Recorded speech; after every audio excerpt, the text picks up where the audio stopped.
Welcome to All Four Downs, part of the CMG Sports Podcast Network. I am Joe Aguirre, be joined by Jace Garcia and Ovi Muniz in just a minute.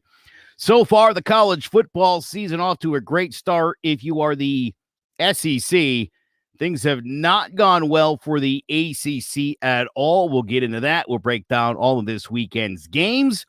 And before the evening is out, I will be tearing into the University of Texas for their absolute ignorance when it comes to racism.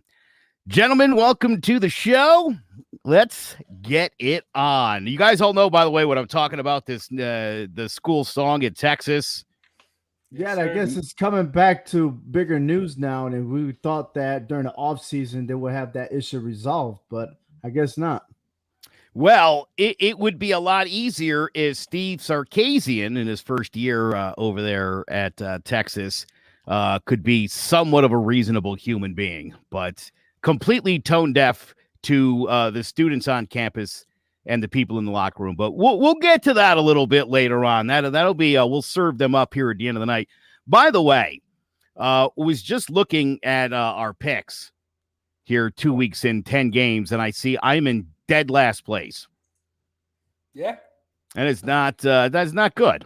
It's not good at all. No. There we go. You know, I've been trying to be very conscious of and I've been doing this with my NFL picks on some of the other shows like Keys to the City and John about the G-Men, where I'm like, I don't want to rely 100% on what happened last year, because I think that gets easy. You could fall right into like, well, it's a whole new year. But so far, I feel like it's the ACC is absolutely killing me. The ACC as a whole has been terrible. And I know, and obviously Clemson losing a close one to Georgia, but geez, man, what is going on in the ACC? Well, they were never great in the first place. I don't even know why you thought the ACC was great. And I've been telling you all along, SEC is better than the ACC. Oh, I know they're better. The ACC, dude, they've lost almost every game. Look, if you got since the college football playoffs started, you only seen Clemson being ranked and getting into the playoffs. You don't even hear nobody else, no other team in the ACC even being mentioned in the college football playoffs. So last year Notre Dame was in the ACC and got in. They were in the ACC. Hey, North Carolina had a pretty good year last year. Yeah, I feel like we relied too much on the stars. Sam Howell, De'Aaron King. We thought they would all step up. They had rough weeks, but also, college football, it's more than just the stars sometimes. Look at how many Oklahoma quarterbacks in the NFL right now. How many national championships do they have? So, when you do have these studs, so it doesn't always come down to just the studs. It's the team around them, and those teams are struggling. Now, I took Miami thinking, it's Bryce Young's first game. How good's he going to be? How good's Alabama going to be? The way they played against Miami, they're like really dangerous. And if I was Georgia, I'd be really worried. Oh, heck yeah. But I will say I'm more, Alabama's Alabama. We got that. I thought there would be a little bit of a hiccup. There wasn't. With that game, though, I'm more mad at the Miami coach for trotting De'Aaron King out there. He should not have been out there. This is one of the fastest turnarounds from an ACL injury. He did not look like himself. I think if you're a coach, if you're his coach, if you're Manny Diaz, you got to say, hey, I understand you want to play. I understand this is a big game, but you might be playing Sundays. So let's take a little bit. Let's get healthy and work your way towards that, because he was not healthy at all. De'Aaron King did not look like De'Aaron King in that game, and I understand it's a big game and you want to take the spotlight, but he just was not ready. He did not look like the De'Aaron King of last year. And by the way, despite that absolute beatdown, Nick Saban wasn't really feeling his team. He was not happy at all with that dominating performance. No, and you know what? And that's why he is the coach that he is, right? Winning 6 championships and seeking for his seventh one.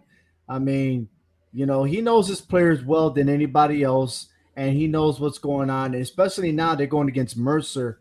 I mean, he's very anal when it comes to practice because he's not going to let up just because they're like a so-called Division 2, 3 team or whatever.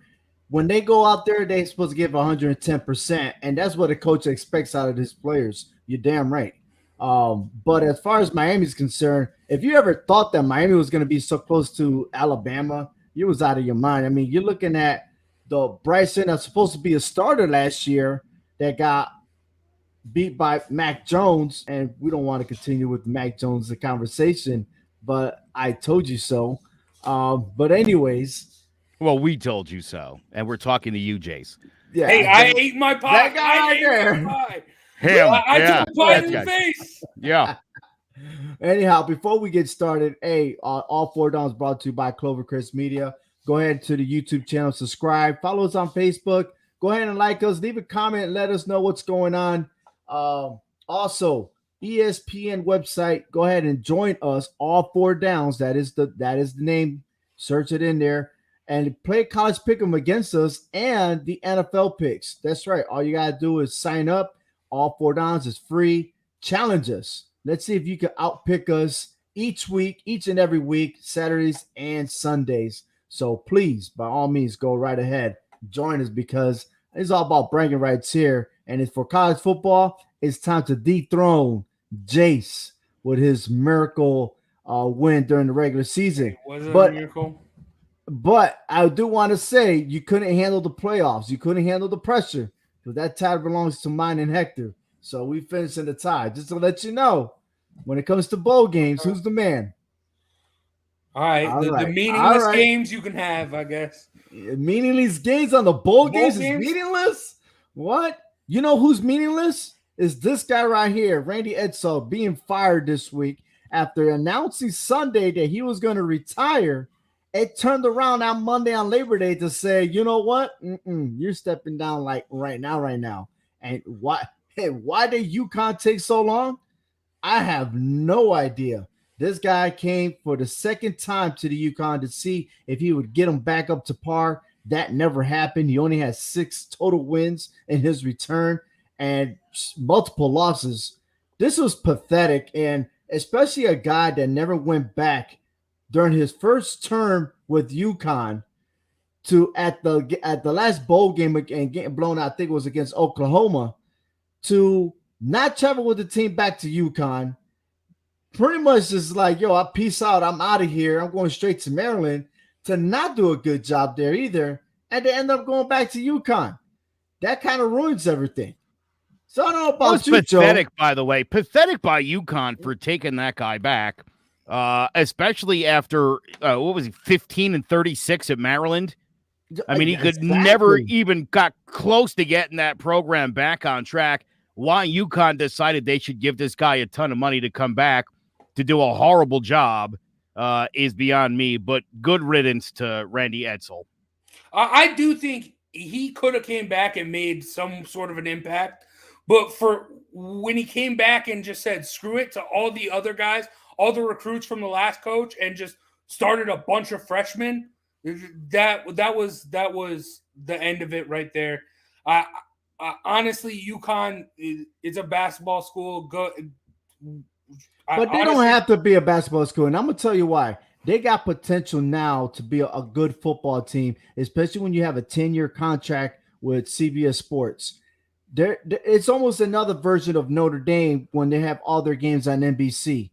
They have potential to market UConn to get players. Now, it's going to take time. I'm not saying they're going to be the elite football team, but you could see like maybe 4 or 5 years from now, once they really have their head coach, that could look like a team like Coastal Carolina or Louisville Monroe or something like that. You sound like every UConn fan I've known for the last 20 years. Hey, Stop I'm it. telling you, you know what? When you get a lot of money, you're going to invest. Nobody is coming to Connecticut to play football.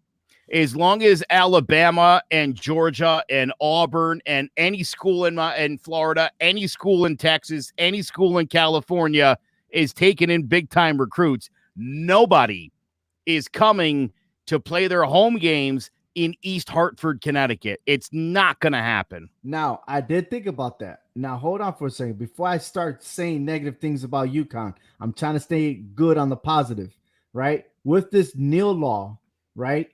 Not all good players, not top candidates can be in one team, okay? Everyone's out there to make their money. Bottom line, everyone wants to profit and do whatever. You got to do something to make yourself known, right? If I am a 5-star caliber quarterback, Jace is a 5-star quarterback, you're a 5-star. We're all going to Alabama. Only one of us is going to be on TV. Only one of us is actually going to be a starter. So what am I going to do? I'm going to transfer somewhere that I'm going to be needed. And pretty soon, it's going to blend, all right, all the way across where you're going to get these players to go to a different kind and make them known. That's what's going to happen. Now, can UConn fall in there? Yeah, but you're right. When you go to UConn and you go to East Hartford to play the game, what's there outside of that stadium? There is absolutely nothing around. There's nothing in Connecticut really exciting to see. You know what I mean? You go outside the football field, you got like a plaza full of nothing, right? All boarded up and everything else. There's no sightseeing. There's nothing in Connecticut that attracts anyone to even come to visit. That's the biggest problem. Yeah, they're a basketball team, but the basketball team's in the campus, not in the state of Connecticut. You see what I'm saying? Now you go to Austin, Texas, you finish watching a Longhorns game, whether they win or lose, guess what? There's still a party going on outside the stadium all the way to 6th Street.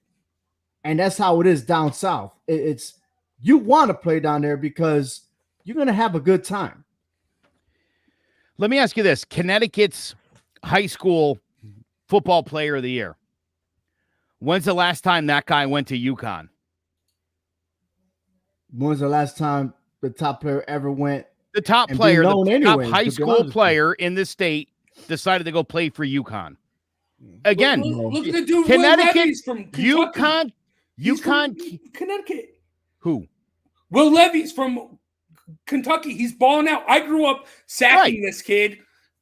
That's what I'm saying. Nobody's going to, they're not going to UConn. Look, the backup back in my day, bro, to Bucky Jones was like on another level. And he went to Syracuse. Yeah. UConn wasn't even on the list. The backup quarterback from Clemson is from Connecticut. Right. So why is he playing at UConn? There you go. That's what I'm talking about. You can't even recruit in your own state. I mean, give me a break, dude. People know this is not a football state. It is not a football state, and it's a shame because, listen, I got a lot of friends that are big UConn football fans. They go out to the rent, they tailgate, and my heart breaks for them. And I know they're all pissed off about this. The good thing about UConn is the tailgate party. It's the best thing, honestly. Oh, it's great. And I tell you what, there are some amazing UConn college football fans in this state, and they are loyal, and they show up. But the rest of the state doesn't, except for whenever UConn flirts with, a little above mediocrity. But nobody from this state, if you can help it, you don't want to play at UConn. I mean, again, dude, think about it. If you live in Alabama, you grow up dreaming of playing for the Crimson Tide. That's what you want to do. Nah, I grew up being a Georgia Bulldog, man. Get out of here with that. Dude, the kids in Georgia don't even want to be Bulldogs. You kidding me? They see the Bama. Roll, I tell you what, Tide, roll. Talking about Alabama and Georgia, they are the top 2 teams right now in the college rankings. So I'm just going to show you my college rankings compared to the AP and the coaches poll. I have Alabama, Georgia, Ohio State, Texas A&M, Oklahoma, and Clemson. Look, if you think that Oklahoma deserves to be in the top 4 after that performance that they pulled this weekend, you're mistaken. Oklahoma does not deserve to be in the top 4. That's why they dropped from my list from 3 to 5. And, of course, Clemson's number 6. Look, that was an awesome game. That was a chess game. And so those of you that are big fans of defense, that was the game to watch because there were so many opportunities. You thought that they were going to drive, and all of a sudden that defense just stopped, and if it wasn't for that interception, who knows? We could have had maybe a 3-3 game or something like that all the way to maybe the 10th overtime or something. But it was a great game. And look, with Clemson being in 6 and the AP and the coaches poll also agreed, this gives a chance for Clemson to climb back to the top 4. If you think about it, Oklahoma's somehow going to lose, right? Yeah, I don't know about Ohio State, but it seems like the Big Ten has its competition, especially with Penn State.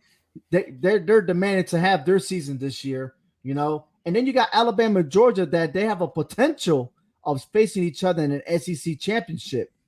So Clemson's set because there's nothing happening in the ACC, and they could just finish out being, winning out the rest of the season. I mean, listen, I know Georgia's got a really good defense, but I think if you're DJ Uyunglele, you got to be really disappointed if you're a Clemson fan in his performance. We've seen what Clemson's offense has done the last couple of years. Obviously, Trevor Lawrence is a beast unto himself, but this is a 5-star recruit, and he didn't look like that to me at all. And so Hector, you might be right. They might very well finish 11-1. I don't know that they're not a bit of a flawed team. I feel like they could definitely lose I think they could lose another game. There could be a trap game somewhere in there, and they could lose it because, again, not the great performance you're looking for. By the way, Hector, I don't know if you were referring to before with your comment about Miami. I was suggesting that if De'Aaron King was healthy, and this is what I thought. I didn't realize how banged up he was. I thought they could stay within the 17 points. That's what I thought. I didn't think Miami was going to beat Alabama. I just didn't think Miami, with the experience of De'Aaron King and returning a lot of starters on both sides, I didn't think they were going to get blown out as bad as they did. Yeah. No, but I did expect your record to be 3-7. I mean, I think everybody knows I'm not good at this. Yeah. No, I'm not good at picking. No, you're real good. You're good at picking. I like to talk. No, you're good at picking underneath. Yeah, no problem. No, but back to the back. All right, Hector, we're good again. That's what I thought. You thought you were talking to that guy. All right, but back to the Clemson thing.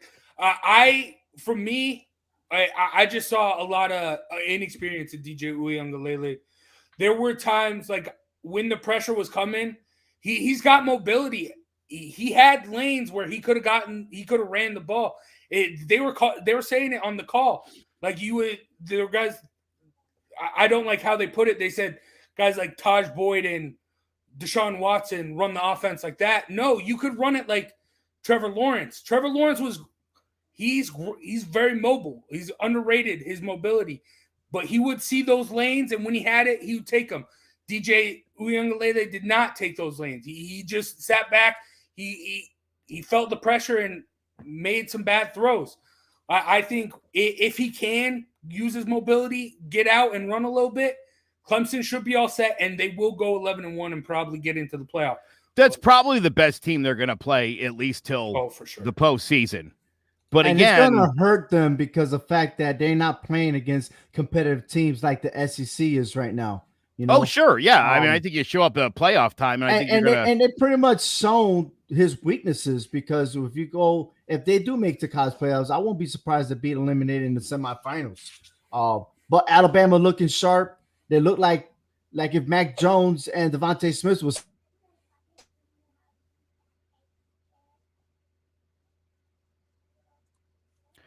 Well, yeah, exactly right there what you're saying, OV. But no, let's talk about seriously. I'm just flipping through Clemson's schedule, Jace. They've got UConn on the schedule, which is always nice. But this weekend, South Carolina State, Georgia Tech, NC State, BC, Syracuse, Pitt, FSU, Louisville, again, Louisville could be a trap game. I think Louisville's got a pretty good team they're bringing back here. Then UConn, Wake Forest, and South Carolina. And so, again, assume they do go 11-1, or like I said, maybe they do. Maybe there's a trap game in there. Their last 3 games heading into the postseason will be all easy games. And I just, I think what OV was just saying before, he's having some internet issues, by the way, in case anyone hasn't figured that out. But all that aside, I don't. That's not good for Clemson. You going into the postseason, playing 3 powder puff games. That's not gonna, you know what I mean. And you're going to face an SEC team. The first time around didn't go well, and I could see an early exit for Clemson, assuming that they run the table here. Yeah, I do think there's avenues. I think there's a lot of trap games because, I mean, the ACC, it struggled, especially at the top, but I think this middle of the pack is fierce. It's tough. I think they can give a lot of these teams a lot of tough games. Boston College, Phil Jerkovich, he's a really good quarterback. We saw Virginia Tech get that big win against North Carolina, and everyone was high on Sam Howell, but that old line was atrocious, but that's a whole nother thing. But I do think there are a lot of these middle of the pack teams in the ACC that are crawling. You mentioned Louisville. Malik Cunningham's a beast. He can do it all for him. But I do think I don't see any ACC team actually getting into playoff. Clemson has the best bet, but I do think one of these middle of the pack ACC teams is going to knock them off somewhere down the line. Yeah, I agree with that. I'd be concerned right now, again, if I'm a Clemson fan. I didn't love that performance at all. Again, as good as Georgia's defense is, yikes. Not a good opening day. No, not at all. But hey, let's go to our picks real quick. Once again, we're looking at. You could stop showing this graphic. I love this graphic. I want an asterisk next to mine because I said if Burton played for Georgia, they could get the win. There's no. I said that, but there's no. I'll take the 6-4. You can have. You will take the 6-4 and make this pick right here because we got a rematch 3 years in a row. Kansas versus Coastal Carolina. Negative 25 points.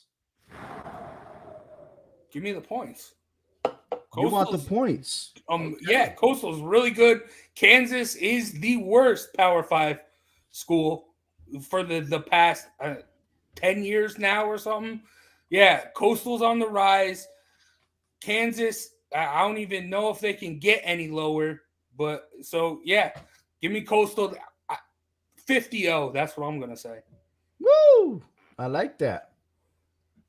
Man, 25, boy.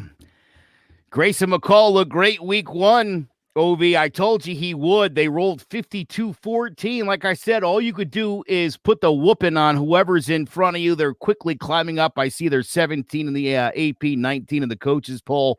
I feel like they've got Coastal Carolina just far enough down that list that they're definitely going to fall short of cracking into the top 6, which is exactly what the Power 5 wants, to keep these bad boys out of there. You know what? I'll take Coastal Carolina. Okay. You know what? I've been contemplating on this. I'll be a safe bet. If I was a betting man, I would go for that. I would. But I got a gut feeling, man. Week 2 is just something different. Like the impossible can happen. I'm not saying Coastal Carolina is going to lose. Not saying that at all. But 25 points, they're never beaten Kansas over 25 points. I'm gonna tell you they've also never been this good. Yeah, that's true. I mean, they did play what? Who did they play? Citadel? Yep. Well, you know what, too? I mean, here's the thing. Let's say Coastal Carolina starts blowing them out.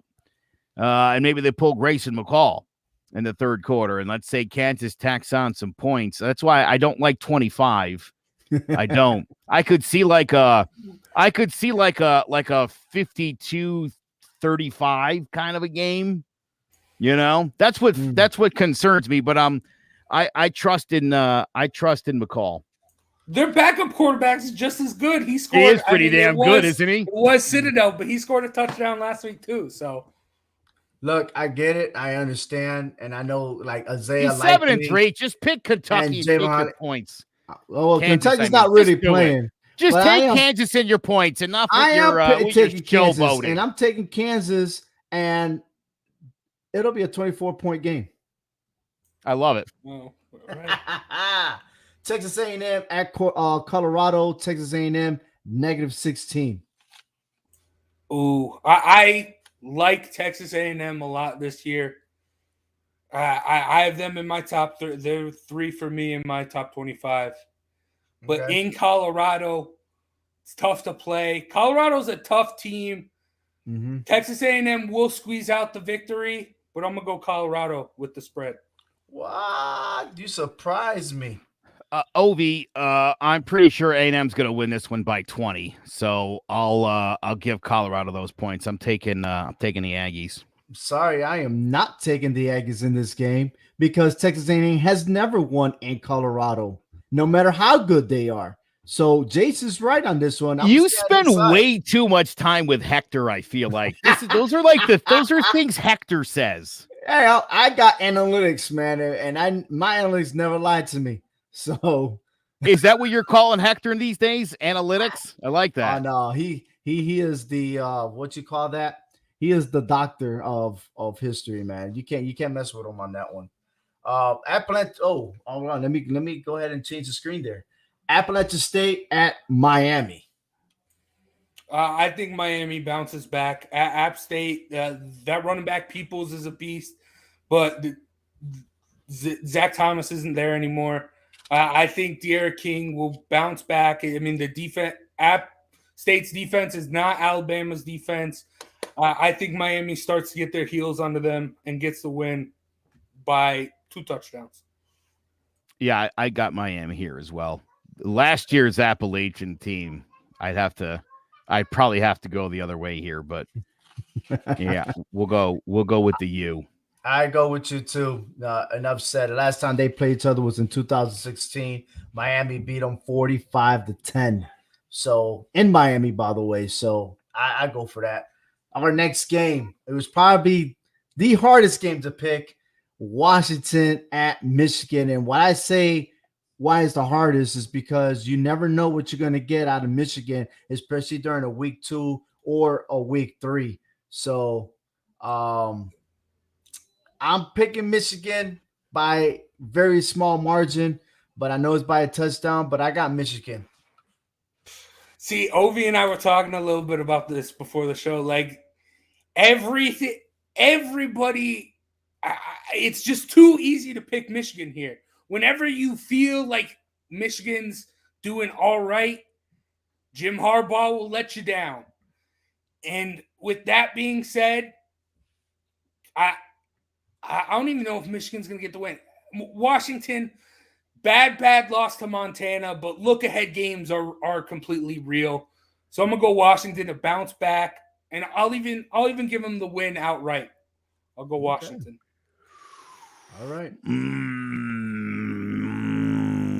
I think I'm going to take Michigan at the big house on this one. I see what you're saying, Jace. You're probably right. I'm tough one. I'm going to take the Wolverines. I think they take this one by 9.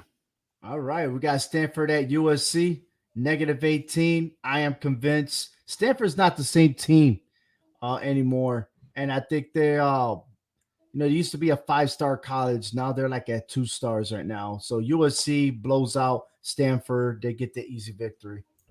Yeah, Stanford hasn't been the same since Christian McCaffrey left. David Shaw, his seat is like a million degrees right now. I don't see him getting past the season. I think USC, Keydon Slovis is a beast. I love the Ingram at their running back. He was a beast at Texas. He was very underutilized at Texas. And I like what they did last week with him. I think USC gets it done very, very handily, like 30 points. Yeah, the Trojans, big time here. That's what they call them, Trojans, big time. Absolutely. Big time Western Trojan. Kentucky at Army. This is my cup of tea. Army is a different offense that I was surprised last week that they were able to throw the ball multiple times. They surprised everybody. They got full of tricks. And Western Kentucky, they're just going to bow down to the real soldiers on the battlefield. I'm taking Army. Not so fast there, brother. Western Kentucky, they are the problem with the transfer portal. They got a quarterback wide receiver duo transferring from Houston Baptist that lit it up last week, and I think they're going to continue. They got that synergy. The ball's going to fly. I think Western Kentucky gets it done, and it's going to be I think they're going to It's put not going to be. I'm going to tell you right now, the defense wins. Army got that defense on lock. I'm just telling you, they locked down the receivers last week. They're going to do it again. And they're going to win time of possession. I'll be surprised Western Kentucky has the ball for 5 minutes. Okay. I don't think they need 5 minutes because I think Zap's going to be throwing it up. I think it's going to be – I think they're going to throw the ball all over Army. Interception. Ovi, I'm with you on this one. I'm with Army. I think the defense. I think moving the ball. I really do. And you're not wrong, Jace. You're not wrong. Yeah, a score for Western Kentucky, and it's nice to see a small school doing well. Right, he's not wrong, but he's not right. Right, he's so close to being right, and he's making great arguments. You almost can't argue with him. Yeah, but he's the defending champ. I got to respect that. You should. Bailey Zapp to Jareth Stearns. That's a dynamic duo from Houston Baptist coming to the FBS for Western Kentucky. You're going to be hearing their names all night. Well, I'm going to hear in this game right now with Tulsa at Oklahoma State. And before we do, big shout out to Jared Jones, Eden, Fritz. Oh, Aguirre, is that the name? Oh, Joe, that's your last name. Oh, yeah. That is. Yeah. Hey, Eden. And, of course, my boy Hector V, who is also the host of All Four Downs NFL Picks. That's happening every Wednesday night at 8 o'clock p.m. Eastern Standard Time. You don't want to miss that on the YouTube channel. But speaking about Tulsa and Oklahoma State, it's a pick, and I'm going to go skip through all that jumbo here. I got Oklahoma State. Yeah, Tulsa lost to UC Davis. I mean, it was a look-ahead game. This is going to be their biggest game all season, but Oklahoma State's just too much. I mean, I can't see a team that lost to UC Davis beating Oklahoma State. I just can't. Question, is Spencer Sanders in for this game or is he out? He was out for COVID protocol last week. That's something that we don't know yet. Yeah, boy, that's tough. That makes a big difference for me. You're just gonna have to take a pick. As you can see, Joe is searching and searching and searching, thinking Tulsa. he can pull the. I'm gonna take Tulsa. I'm gonna do it. Tulsa. From losing to UC Davis to beating OK State. Oh no, he knows what he's doing. And hey, there's a purpose why I put these two teams here for a pick.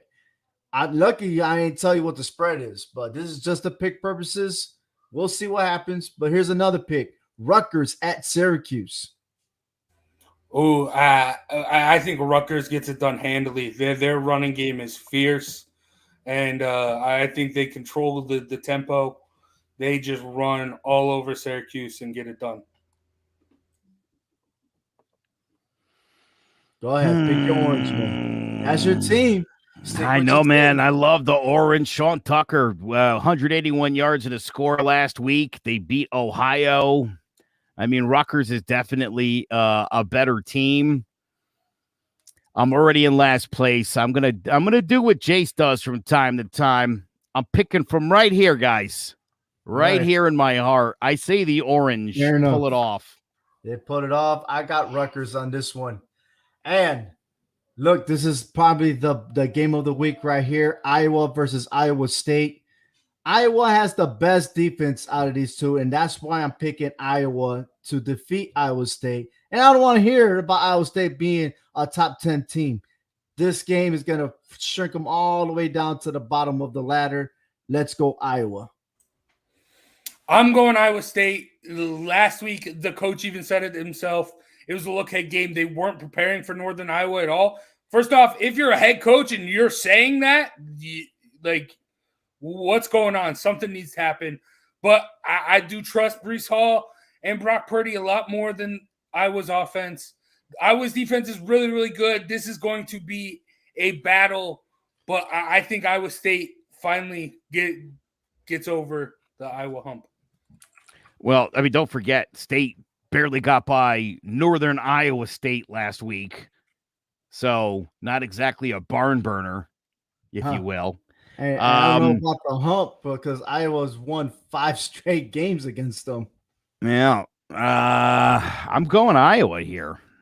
I think they're going to knock out Iowa State. It's going to be a close game. It's going to be a low scoring affair. That's for sure. All right. I love it. And the last pick, Oregon versus Ohio State, which is going to be prime time on Saturday. Who you got? I would be a lot more comfortable making this pick if Thibodeau was healthy for Oregon, but I'm a Pac-12 guy. I mean, first off, this sucks. It's all set up for Oregon to lose. Thibodeau, their best player, gets injured last week, and they got to come from the West Coast to play a noon game in Columbus. Everything is set up for the Ducks to fail. Ohio State, they got those explosive wide receivers. Their wide receivers were so good. Williams went to Bama, and now he's their leading receiver, and he was third on the depth chart at Ohio State. So I do think Stroud, he's just got too many weapons. I don't think he looked good.